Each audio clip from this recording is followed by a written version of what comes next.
اعوذ باللہ من الشیطان الرجیم بسم اللہ الرحمن الرحیم۔ اللہ تبارک و تعالیٰ کے نام سے شروع جو بڑا مہربان اور نہایت رحم کرنے والا ہے۔ بنی اسرائیل کے 70,000 ایسے انسان جن کو ایک دم سے موت کی نیند سلا دیا گیا۔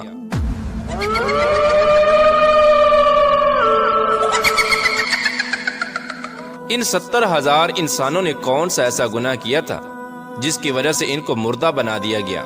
یہ لوگ کون تھے اور پھر اللہ تبارک و تعالیٰ نے ان کو دوبارہ زندہ کیوں کیا؟ اور یہ لوگ کتنی دیر تک موت کی نیند سوتے رہے؟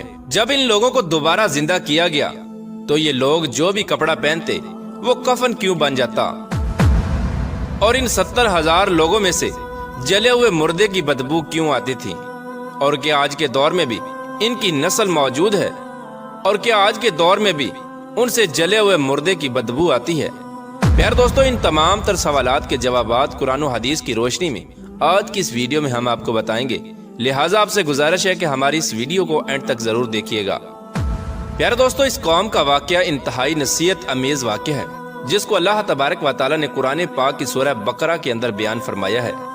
حضرت حزقیل علیہ السلام حضرت موسیٰ علیہ السلام کے تیسرے خلیفہ ہیں۔ حضرت حزقیل علیہ السلام حضرت موسیٰ علیہ السلام کی صحبت میں بیٹھنے والے تیسرے وہ برگزیدہ نبی ہیں جنہوں نے حضرت موسیٰ علیہ السلام کی بہت زیادہ خدمت کی اور آپ کی صحبت سے فیض یاب ہوئے۔ یہی وجہ تھی کہ حضرت موسیٰ علیہ السلام کی خدمت کی وجہ سے اللہ تبارک و تعالیٰ نے حضرت حزقیل علیہ السلام کو منصب نبوت پر فائز فرمایا۔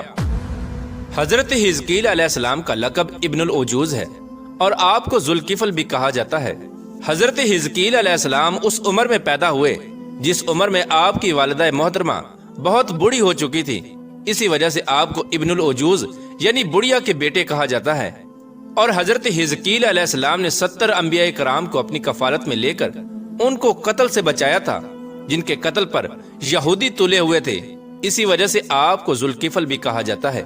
اور آپ کو بھی اللہ تبارک و تعالیٰ نے قتل ہونے سے محفوظ رکھا اور آپ برسوں زندہ رہ کر دین کی خدمت کرتے رہے اور اللہ تبارک و تعالیٰ کا پیغام دنیا تک پہنچاتے رہے۔ پیارے دوستو، اب بات کرتے ہیں ان 70,000 افراد کی جن کو موت کی نیند سلا دیا گیا اور پھر اس کے بعد اللہ تبارک و تعالیٰ کے حکم سے ان کو کیوں زندہ کیا گیا۔ پیارے دوستو، یہ 70,000 بنی اسرائیل کے لوگ حضرت حزقیل علیہ السلام کی قوم میں سے تھے۔ یہ لوگ حضرت حزقیل علیہ السلام کے شہر میں آباد تھے اور اس شہر کے اندر طاعون کی بیماری پھیل گئی تھی۔ پیارے دوستو، اس وبا کے پھیل جانے کی وجہ سے ان لوگوں پر موت کا خوف سوار ہو گیا۔ یہ تمام لوگ موت کے ڈر سے اور موت سے بچنے کے لیے اس شہر کو چھوڑ کر ایک جنگل کی طرف بھاگ گئے اور اسی جنگل میں چھپ کر اپنی زندگی گزارنے لگے۔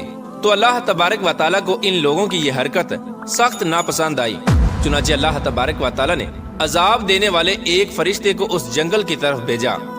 چنانچہ اللہ تبارک و تعالیٰ کے حکم کے مطابق وہ فرشتہ اس جنگل کی طرف آیا اور ایک پہاڑ کی آڑ میں چھپ کر ایک زوردار اور خوفناک چیخ ماری اور یہ الفاظ کہے کہ موتو یعنی تمام لوگ مر جاؤ۔ چنانچہ اللہ تبارک و تعالیٰ کے حکم سے وہ تمام کے تمام 70,000 انسان ایک دم سے موت کی نیند سو گئے۔ پیارے دوستو، ان 70,000 انسانوں پر یہ موت بغیر کسی بیماری کے ایک دم سے اچانک واقع ہوئی تھی۔ پیارے دوستو، ان مرنے والے 70,000 انسانوں کی تعداد اتنی زیادہ تھی کہ لوگ ان کے کفن دفن کا انتظام بھی نہ کر سکتے تھے، اور یہ لوگ 8 دن تک موت کی نیند سوتے رہے، یہاں تک کہ ان کی لاشیں سڑنے اور گلنے لگیں اور ان لاشوں میں سے بے انتہا تعفن اور بدبو آنے لگی، یہاں تک کہ وہ بدبو اس کے اطراف میں اور پورے شہر کے اندر پھیل گئی۔ چنانچہ کچھ لوگوں نے ان پر رحم کھاتے ہوئے ان کے چاروں اطراف میں ایک بڑی دیوار کھڑی کر دی تاکہ ان کی لاشیں درندوں سے محفوظ رہیں۔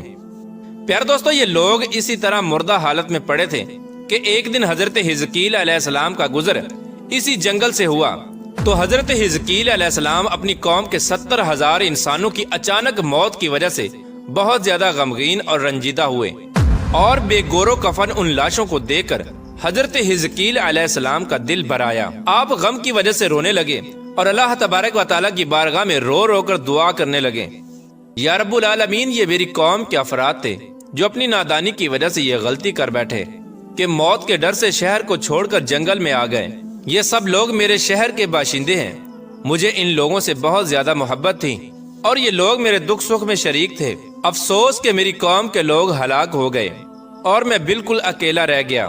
یا رب العالمین، یہ وہ قوم تھی جو تیری حمد کرتی تھی اور تیری توحید کا اعلان کرتی تھی اور تیری کبریائی کا خطبہ پڑھتی تھی۔ آپ اسی طرح رو رو کر اللہ تبارک و تعالیٰ کی بارگاہ میں دعا کر رہے تھے کہ اچانک اللہ تبارک و تعالیٰ کی طرف سے وحی نازل ہو گئی۔ اے حزقیل علیہ السلام، آپ ان بکھری ہوئی ہڈیوں سے فرما دیجئے کہ اے ہڈیوں، بے شک اللہ تبارک و تعالیٰ تمہیں حکم فرماتا ہے کہ تم اکٹھا ہو جاؤ۔ چنانچہ اللہ تبارک و تعالیٰ کا یہ حکم سن کر تمام ہڈیاں اکٹھا ہونا شروع ہو گئیں اور تمام ہڈیاں جمع ہو کر ہر آدمی کا ڈھانچہ تیار ہو گیا۔ پھر اس کے بعد دوسری وحی نازل ہوئی کہ اے حزقیل علیہ السلام، آپ ان ڈھانچوں سے فرما دیجئے کہ تم کو اللہ تبارک و تعالیٰ کا حکم ہے کہ تم گوشت پہن لو۔ چنانچہ اللہ تبارک و تعالیٰ کا یہ حکم سنتے ہی تمام ہڈیوں پر گوشت پوشت چڑھ گیا۔ پھر اس کے بعد تیسری وحی نازل ہوئی جس کے اندر اللہ تبارک و تعالیٰ نے حکم ارشاد فرمایا کہ اے حزقیل علیہ السلام، آپ ان مردوں سے کہہ دیجئے کہ اللہ تبارک و تعالیٰ کے حکم سے اٹھ کھڑے ہو۔ چنانچہ حضرت حزقیل علیہ السلام نے اللہ تبارک و تعالیٰ کا یہ حکم پاتے ہی ان ہڈیوں کو یہ حکم دیا کہ اللہ تبارک و تعالیٰ کے حکم سے اٹھ کھڑے ہو۔ چنانچہ حضرت حزقیل علیہ السلام کا یہ حکم پاتے ہی تمام کے تمام 70,000 مردے یہ پڑھتے ہوئے اٹھ کھڑے ہوئے کہ سبحانک اللہم و بحمدک لا الہ الا انت۔ اس طرح جب یہ 70,000 مردے دوبارہ زندہ ہو گئے تو یہ تمام لوگ اس جنگل سے نکل کر اپنے شہر کے اندر دوبارہ آباد ہو گئے اور اپنی عمروں کی مدت تک دوبارہ زندہ رہے۔ ان 70,000 مرنے والے انسانوں پر زندہ ہونے کے بعد موت کا اتنا نشان باقی رہا کہ ان کی اولاد کے جسموں سے سڑے ہوئی لاش کی بدبو آتی تھی اور یہ لوگ جو بھی لباس پہنتے وہ کفن بن جاتا تھا، اور قبر کے اندر جس طرح کفن میلا ہو جاتا ہے اسی طرح ان کا لباس میلا ہو جایا کرتا تھا۔ چنانچہ یہ اثرات آج تک ان یہودیوں کی نسل میں پائے جاتے ہیں جو ان مرنے والے 70,000 انسانوں کی نسل میں سے ہیں، اور آج بھی ان یہودیوں کے جسموں سے سڑے ہوئے مردے کی بدبو آتی ہے۔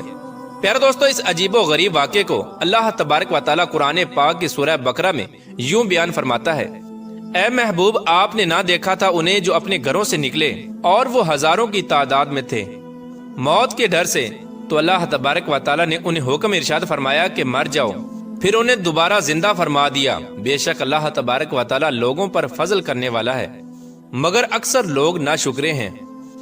پیارے دوستو، اس واقعے سے معلوم ہوا کہ انسان جتنی بھی کوشش کر لے وہ موت سے نہیں بچ سکتا، چاہے وہ بھاگ کر کہیں بھی چھپ جائے، موت ہر حال میں اسے پہنچ کر رہے گی۔